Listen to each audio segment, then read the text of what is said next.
Hello everyone, this is Rare Model Reviews here, and today we have the 1 to 144 scale high grade Windam. Now this is a mobile suit, and a mass produced one at that I am a big fan of. I really love the design of this guy, and I am just so glad that they have something more modern for this thing to build, as I'm pretty sure when the show first came out they had a high grade of this thing, but trust me, you want something a little more modern than some of those older kits. But regardless, we're gonna go jump straight into this thing with colors. Now, this thing has decent color separation here. It has a few, oh, actually that's quite a bit of stickers. For starters, you have the standard one for the forehead, camera here, the eyes here, and you have one in the back of the head, which is very tiny. It was a bit of a pain to put in. I don't think I put it in very well, but looks good enough. There's this little socket here in the back for the striker packs. I colored in a little outline of it there. If you see where the peg is, just to make that pop a little bit more. And really, besides the Vulcans on the chest and the head area that I colored, I didn't really do anything else. I'm gonna kind of look at the box to see what else they kind of want you to color, but I mean, it looks pretty good straight out of the box. Decent parts color separation. And if no one's seen my unboxing, I just wanted to mention that this thing only came with about 3 or 4 plates. The A plate did have some separation to it with the colors. I believe it had like reds, yellows, and blues on it, but the other plates were like whites and blacks. So as I was saying with the unboxing of this thing was designed to be cheap to buy, first and foremost, easy to make, and this thing is like fully posable and then detail. Like, this thing is just like incredible. This is just like a testament to how far Bandai has come with their kits. So introduction aside, I want to go straight into articulation. So this thing has like a poly cap that's like it's basically 2 ball joints, I guess you'd say, from top to bottom, and it's kind of like on a bit of a hinge here. So this thing can do a lot with the head. As you can see, it go up and down quite a bit. Side to side, go 360, because this collar doesn't really inhibit movement at all. Up and down, like this thing can do basically whatever with it. The torso here is also on a ball joint. If you fiddle around with it, go 360, but you rock side to side, forward and back. I don't say quite a bit, but no. One thing I want to mention about this thing, it's probably one of the few gripes I have about this kit. And if you guys see my GM3, you would know it had the same issue. I'm guessing they refused to do something better with the torsos, but like I said, it has this little ball joint poly cap here, and I don't know if it was just this one they decided to do this again or what, but these ball joints need to go, because it feels secure enough, you know, like, as you can see, I'm shaking and all that, but nothing too much to pump out, but every once in a while you move this thing a little wrong. It's mainly because it's kind of friction based, but this thing will pop out on you at the worst times. I remember I was actually carrying this thing over here to review it, and the freaking torso popped in half like that. And it fell on the floor. Thankfully nothing broke, but you know, I have hardwood floors. This is my new place now. Just want to mention that. So there's no carpets to help cushion this fall, so you know, I'm a little nervous about that. So I probably want to, for now, I want to try to carry it a bit more like this, just to make sure nothing falls off. But besides that, let me see. Going on to back to articulation, the arm can rotate. It's on a ball joint here. Could go forward a little bit as well too. So you could do some nice like cross arm poses with that. One thing I want to mention, because we're going right back in articulation still, is there is a, and that's another thing, it's kind of a bit of a gripe. These beam sabers, another friction based thing, so they fall out. They feel secure, but like the torso, you'll be surprised when they'll fall out. But anyway, the arms have really good movement, but you have to be careful with these arms as they're in pretty tight. So you want to kind of grab the shoulder here and then like the bottom arm to spin it. I feel like if you try to force that, thing eventually will pop. But as you can see, this thing's like a triple joint here. So this thing has like, you know, perfect like arm mobility here. I mean, this part could probably swing out a little bit more compared to a master grade, but still not bad. Hands are on a ball joint, so you know, wiggle around, move, whatnot. One little thing that, again, the ball joint thing here, feels secure, but you do the wrong thing, this thing will pop off friction. So that's probably one gripe I have about this thing really in general. Anything that's like a ball joint side for the head wants to pop out. But like I was saying, the other complaint I have is like the armor here. There's like this big seam line here. Doesn't quite go flush in. I also want to mention these are the only hands this thing has. They're kind of taking it back with the high grades here, just the kind of one size does all hand. And I mean, it looks all right and all, but you know, when you look at some of the kits, like let's say the Char's counterattack themed kits, where they had like the big hands, they're kind of like matte and ABS, and you know they looked, dare I say more believable? I mean, they kind of look more like the master grades, where you know, sure it's the kind of brackety type hands, but again, they looked great, you know, whereas these ones not so much. And I see, I guess I kind of forgot about the shoulder joint, but as you can see, it kind of moved down a bit too.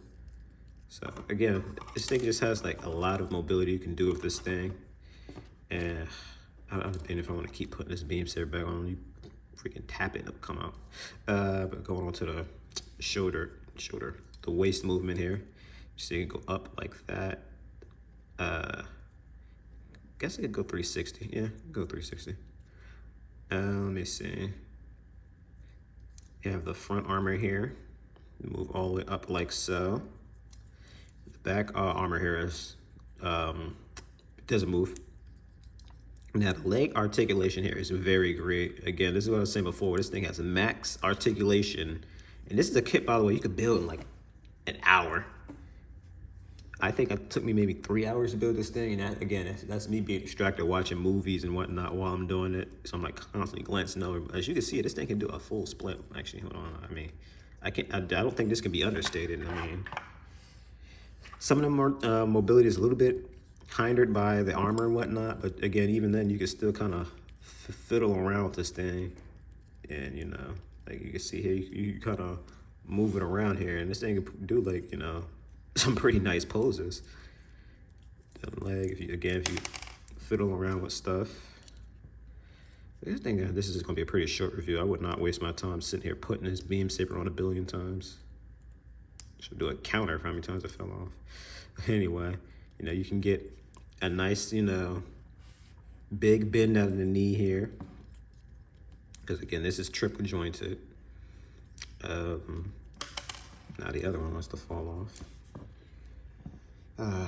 You know what? I think I'm gonna leave it off this time. I don't have time to keep putting this thing on. Look now, if things do here. Geez, lost my train of thought. It has this like this little, I can't even call this a booster. It doesn't even like has any thrusters on it at all, which I find kind of strange. But this thing can technically move around 360. Just it kind of unhinges slightly when you do that. But hey, you could do a lot with that. The ankle guard here has some movability. So again, a lot of pieces here move around a lot and whatnot, so nothing's really hindered. And I just want to mention how great this bend is here.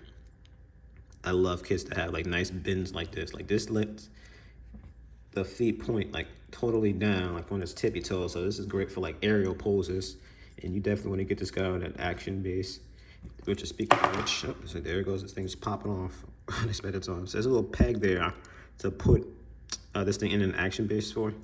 I'm not going to show it on action base on this review, but I'm sure you guys have seen a lot from some other views. You know, I do have them, but again, I did move, but I didn't unpack everything quite yet.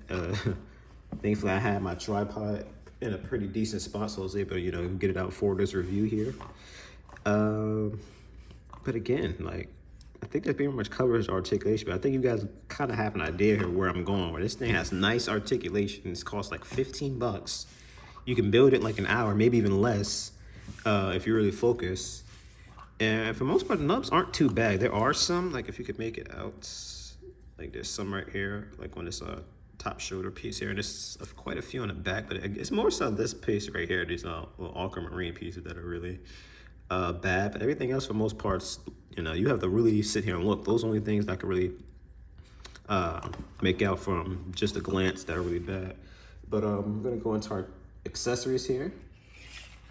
So first off, since this thing's really eager to show them off, apparently, you of course have 2 beam sabers that are removable from the waist there, and 2 red beams that go with them. And I'm glad they're using these colors again. I mean, I guess high grades are always good for using these colors because a lot of masquerades use the pink ones, and it's like, they're usually this color, not pink. It's like, I remember when they first started masquerades, they were this color, and then they did a redo for the beam sabers, and they started making them bright pink. I'm like, what kit has bright pink beam sabers like that? So as you see, you just slide the beam on there, slides right into the hand. Decent fit too, it's in there pretty flush. And I mean, this thing has great mobility. It holds in mobility, articulation, holds in well, so you can do a lot with these beam sabers.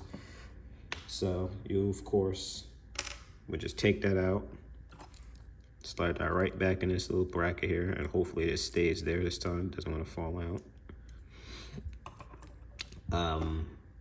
You have the rifle here.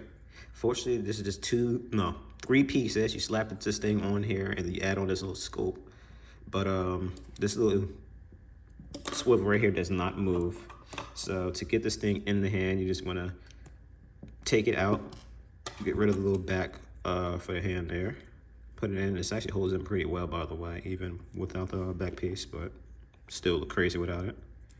So again, you're going old school high grade with this thing here. It's not the end of the world. I wish they did something a little bit more primo with these hands, but I mean, it works. One gripe I do have about this gun though is it stays in the hand and all that, but I guess it's a little too big for it because as you can see, it wants to droop down. So that bothers me a little bit. And actually, this is something I never tried, but because again, this thing has pretty decent arm movement. So let's see if you could have this thing holding it in both hands here. I'm sure it can. You just would have to obviously again finagle with it a little bit. But I'm sure you can pull it off. Oh, there's the beam saber, so that's not coming back on, and it fell on the table anyway.